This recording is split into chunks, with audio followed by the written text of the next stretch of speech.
தேர்தல் வந்தாலும் யாரு நின்னாலும் ஓட்டு நான் கூட போட்டாகணும்.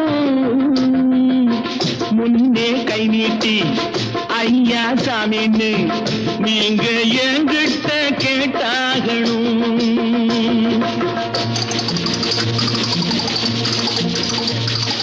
బ్లాక్ చేసి నోళ్ళు డబ్బు దాచుకుంటారు. కాస్త బిచ్చమెయ్యమంటే మూతి ముడుచుకుంటారు. ఆ దాచుకున్నది దోచుకుంటే తప్పరపోతారు, பித்தரப்போத்தாரு. நானும் கூட ராஜாத்தானே நாட்டு மக்களிலே. அட நாணம் என்ன வெக்கம் என்ன காசு கேட்பதிலே.